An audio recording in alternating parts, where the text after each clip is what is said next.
Nimeambiwa mtakuwa na uchaguzi. Niwatakieni uchaguzi mwema. Chaguane kwa haki. Chagueni wale wenye sifa ya kufanya kazi yenu. Msichaguane kwa sababu ya urafiki. Taasisi kama hii inayokusanya watu kutoka kwenye makundi mbalimbali, kuna kasumba ya kuchaguana kwa concept ya belongingness badala ya capacity. Kwamba sisi tulio kwenye wizara tutachagua wa kwetu, ama sisi tulio TAMISEMI, bahati mbaya sisi ni wengi, tutachagua wa kwetu, ama tulio kwenye taasisi za serikali tutachagua wa kwetu. Ikiwa dhambi hii itafanywa na wanasheria, haina tofauti na yule anayempigia kura mtu kwa dini yake, kwa kabila lake, ama kwa chochote. Imani yangu kama wanasheria, mtachagua mtu ambaye mkimwangalia kutoka machoni mtaona ndani yake kuna uongozi wa kuipeleka baa yenu mbele na kuifanya iwe effective. Kwa sababu hamuhitaji rafiki katika uongozi, mnahitaji mtu anayeweza kufanya kazi yenu ili chama chenu kiwe chenye nguvu.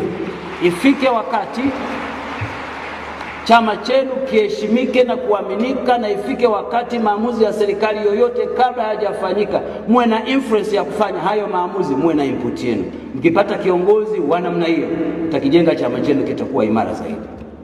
Mkipata kiongozi mliyemchagua kwa sababu ya mahali mlikotokea, moja ya kazi atakayowafanyia ni kuwaletea malalamiko juu ya makundi mengine. Matokeo yake mtagawanyika. Na mkigawanyika, pole ugonjwa huo utaendelea. Mtafika mahali mtasema sisi bar association tulio TAMISEMI au serikali za mitaa tuwe na subgroup yetu against the rest. Matokeo yake hamtakuwa tena public bar association, mtakuwa public institution bar association, na chama hiki hakitakuwa.